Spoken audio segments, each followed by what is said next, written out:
Assalamualaikum warahmatullahi wabarakatuh. Video kali ini akan membahas tentang sejarah perkembangan tafsir pada masa tabi'in. Sebelum kita mengenal lebih jauh tentang sejarah perkembangan tafsir pada masa tabi'in, kita terlebih dahulu mengenal tentang makna tafsir itu sendiri. Tafsir secara etimologi mengikuti wazan taf'il yang berarti mengikuti sigot masdar yang berasal dari fi'il madi fassara yufassiru tafsiron, yang mana memiliki arti ada kalanya al-idhah menjelaskan, ada kalanya mempunyai makna al-kashfu yaitu menyingkap, ada kalanya bermakna at-tabyin yaitu penjelasan dan lain sebagainya. Sebagaimana dalam firman Allah Subhanahu wa taala yang berbunyi wala ya'tunaka bimatsalin illa ji'naka bil haqqi wa ahsana tafsira. Artinya, tidaklah orang-orang kafir itu datang kepadamu membawa sesuatu yang aneh, melainkan kami datangkan kepadamu sesuatu yang benar dan yang paling baik penjelasannya.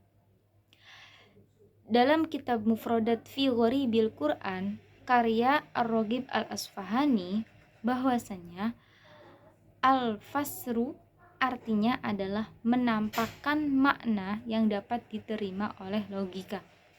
Sedangkan at-tafsir merupakan kata mubalaghah, pernyataan yang berlebihan yang maknanya sama seperti al-fasru. Kata at-tafsir ini terkadang khusus diucapkan untuk menunjukkan makna dari istilah serta kata-kata yang asing atau tidak diketahui maknanya dan maksudnya. Dan terkadang juga khusus digunakan untuk menunjukkan takwil.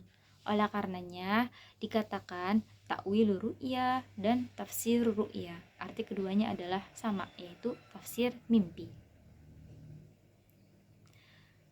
Kemudian berbicara tentang asal-usul munculnya periode ini, yaitu dengan berakhirnya periode yang pertama, yaitu tafsir pada masa sahabat. Ketika para tokoh mufassir dari kalangan sahabat wafat dan ketika berakhirnya masa kepemimpinan Khulafaur Rasyidin, kemudian muncul periode yang kedua ini, yaitu tafsir pada masa tabi'in, yang mana para tabi'in berguru atau belajar dari para sahabat. Sumber tafsir. Berbicara tentang sumber tafsir primer yakni tafsir bil ma'sur atau bin naqli dalam memahami ayat-ayat Al-Quran bersandar pada Al-Quran itu sendiri. Itu yang disebut dengan tafsir bil ma'sur atau bin naqli, yaitu penafsiran Al-Quran dengan Al-Quran yang diriwayatkan oleh Rasulullah SAW, tafsir Al-Quran dengan hadis, dan juga tafsir diriwayatkan oleh para sahabat, tafsir Al-Quran dengan riwayat para sahabat, dan juga tafsir yang diriwayatkan oleh para tabi'in. Keempat tafsir ini disebut dengan tafsir Ibnu Ma'sur, yakni tafsir Al-Quran dengan Al-Quran, tafsir Al-Quran dengan qaul sahabat, dan tafsir Al-Quran dengan qaul tabi'in. Ini ketiga ini adalah dimaksud dengan tafsir bil ma'sur atau tafsir bin naqli.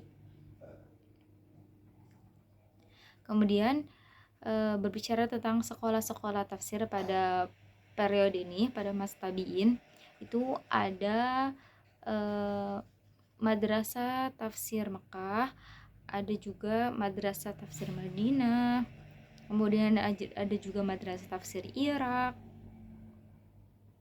Nah, madrasah tafsir Makkah, pendiri madrasah ini, madrasah tafsir Makkah itu pendirinya adalah Abdullah ibnu Abbas, dan muridnya yang terkenal yaitu Sa'ad bin Jabir, Mujahid, Ikrimah, Taus bin Kaisan al-Yamani, Atta bin Abi Ribah, Sa'id bin Jubair. Kemudian pada Madrasah Tafsir Madinah, pendiri Madrasah Tafsir Madinah ini adalah Ubay bin Ka'ab, dan muridnya yang terkenal yaitu Abul Aliyah, Muhammad bin Ka'ab al-Qurdi, Zaid bin Aslam. Kemudian yang ketiga adalah Madrasah Tafsir Irak, yang mana pendirinya adalah Abdullah bin Mas'ud, dan muridnya yang terkenal yaitu Alqamah bin Qais, Masruq, Aswad bin Yazid, Murrah al-Hamdani, Amir asy-Sya'bi, Hasan al-Basri, dan Qatadah. Kemudian penilaian tafsir. Penilaian tafsir pada periode ini, pada masa tabi'in ini, ada perbedaan ulama dalam merujuk kepada tafsir tabi'in. Menurut Imam Ahmad, ada dua macam periwayatan. Ada kalanya riwayatnya diterima dan juga riwayat yang tidak bisa diterima. Sebagian ulama ada yang berpendapat tidak boleh merujuk kepada tafsir ini. Mereka beralasan karena para tabi'in tidak mendengar langsung dari Rasulullah SAW. Dan sebagai ulama yang memperbolehkan hal ini karena para tabi'in bertalaki kepada para sahabat.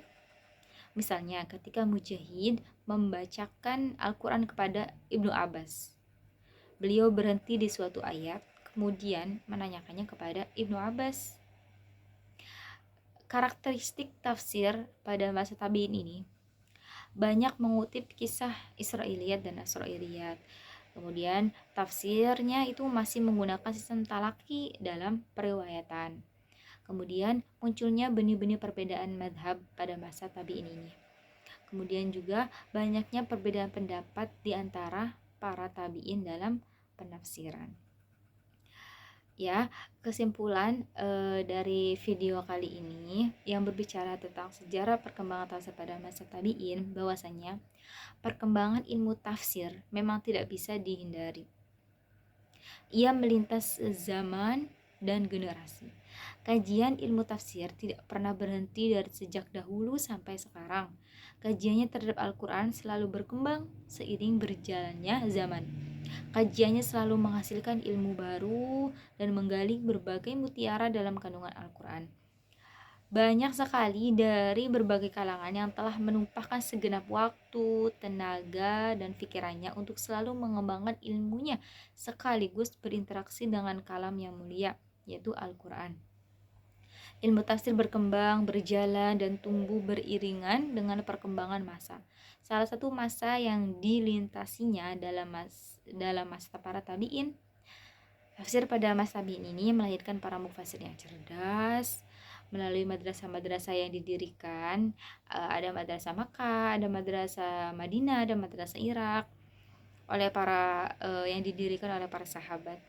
Tafsir di era tabi'in ini juga dapat dirujuk dan diterima, mengingat sumber, karakteristik, dan nilai tafsirnya tidak jauh berbeda dengan tafsir pada masa sahabat. Para orang soleh yang pernah duduk bersama, mengkaji ilmu, dan bertanya berbagai persoalan mengenai agama dengan Rasulullah SAW. Demikian video yang saya buat, semoga dapat bermanfaat. Akhir kalam, wassalamualaikum warahmatullahi wabarakatuh.